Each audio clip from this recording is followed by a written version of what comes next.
Share করছি new Delhi কালীবাড়ি। এখানেই আমরা উঠেছিলাম। দিল্লি কালীবাড়িতে আগের থেকে বুকিং করে যাওয়া যায়। আমি নাম্বারটাও দিয়ে দিচ্ছি।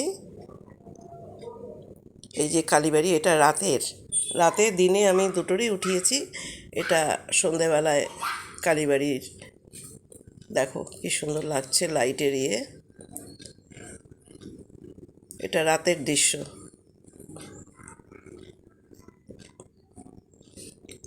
আমি অতিথি নিবাস আছে ভেতরে, কিন্তু আজকে একটা বিয়ে আছে, যার জন্য আমি সব অতিথি নিবাসের সমস্ত রুম বুকিং আছে, আমি এখানে দেখাতে পারলাম না।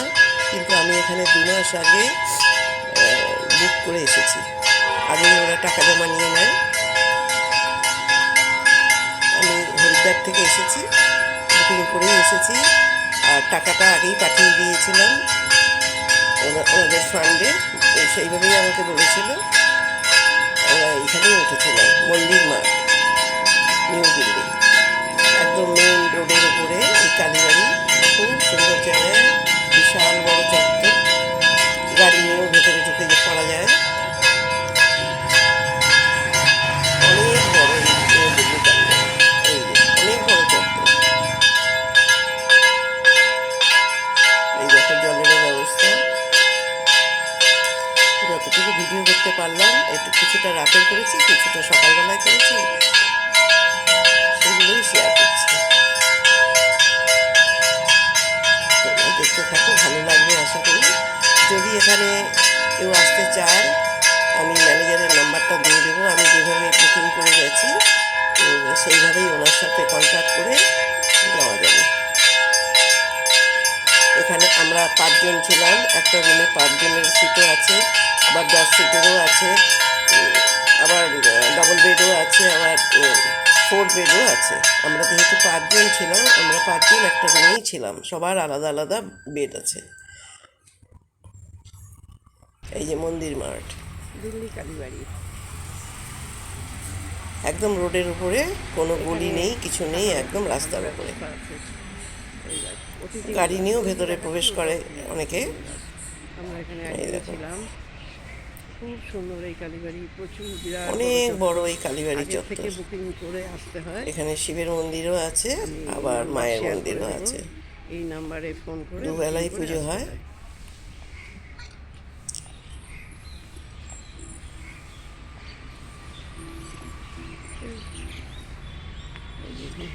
কেমন লাগলো আমাকে কমেন্ট করে জানিও। আবার নতুন কোনো ভিডিওতে তোমাদের সাথে দেখা হবে, তোমরা দেখতে থাকো, ভালো লাগবে।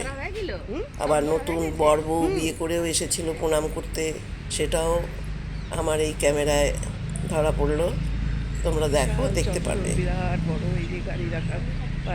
প্রণাম করতে এসেছিল। অনেকে নতুন গাড়ি কিনে আসে, পুরোহিত মশাই পুজো করে দেন। আবার 2 জনে স্বামী স্ত্রী এসেছিল মায়ের আশীর্বাদ নিতে, সেটাও আমি সকালবেলায় ওই ভিডিওটা আমি দেখলাম। যখন আমি ভিডিও করছিলাম মন্দিরে, তখন স্বামী স্ত্রী 2 জনে এসে প্রণাম করলো, নতুন বিবাহিত। পুজো হচ্ছে এখন, ঠাকুর মশাই বসে গেছে পুজো করতে। পুরোহিত মশাই পুজো করছেন।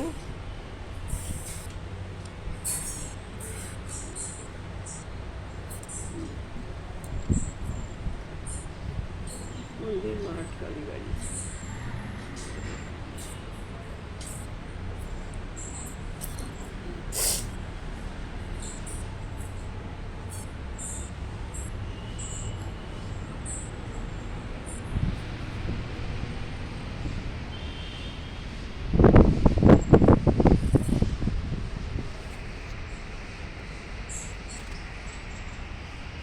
এই যে এটার ভেতর দিয়ে শিবের মন্দিরেও চলে যাওয়া যায়। এই পাশেই শিবের মন্দির। কালীবাড়ির মধ্যেই একটা বারান্দা থেকে আর একটা বারান্দায় যাওয়া যাচ্ছে। এই যে পাশে শিবের মন্দির।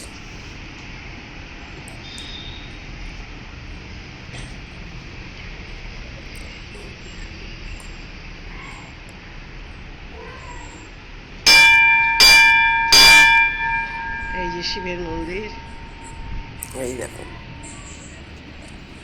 এই কালীবাড়ির মধ্যেই আছে শিবের মন্দির।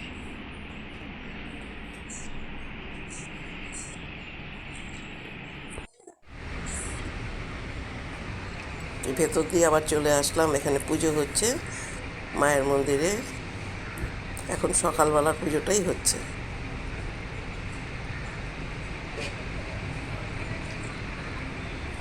অনেকেই দিল্লিতে কোনো কাজে এলে বা ঘুরতে এলে কালীবাড়িতে থাকে, আমরা কালীবাড়িতেই ছিলাম। এখানে 150 টাকা করে দুপুরবেলা খাওয়ার জন্য পাওয়া যায়, মাছ ভাতই দেয় এনরা। আমাদেরও ডাল তরকারি মাছের ঝোল দিয়েছিল, 150 টাকা প্লেট নিয়েছিল, 150 টাকা করে। রাত্রিবেলাও দেয়, 2 ঘন্টা আগে জানাতে হয়। রাত্রিবেলা 9টার থেকে শুরু হয় ডিনার, 7টার সময় বলে দিতে হয় যে টোকনটা কেটে নিতে হয় যে আমরা রাতেও খাবো। আমরা রাতে খাইনি, আমরা বাইরের খাবার খেয়েছিলাম। আর দুপুরবেলা আমরা খেয়েছিলাম। যখন আমরা এসে এখানে কালীবাড়িতে থাকার জন্য এলাম, তখনই আমরা টোকনটা নিয়েছিলাম। মাথা পিছু 150 টাকা করে নিয়েছিল। আমি নাম্বারটা এখানেই দিয়ে দিচ্ছি, তোমরা যোগাযোগ করে নিও। আশা করি সবার খুব ভালো লাগবে। এই যে নতুন বিবাহিত স্বামী স্ত্রী দেখো এসেছে মায়ের আশীর্বাদ নিতে। দেখতে থাকো, ভালো লাগবে।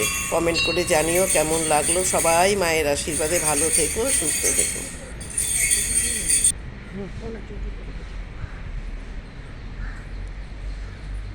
ওটা শিবের মন্দির।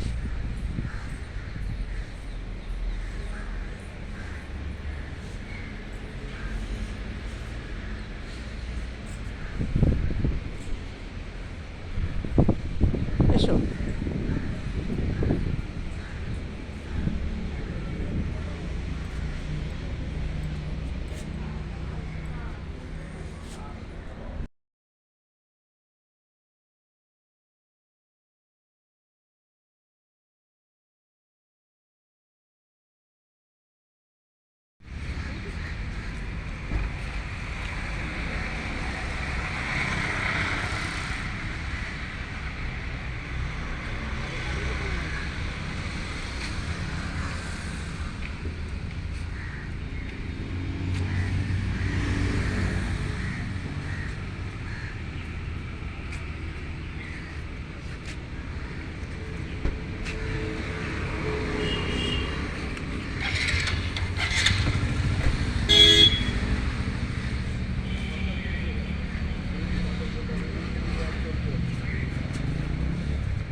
Oh, shit.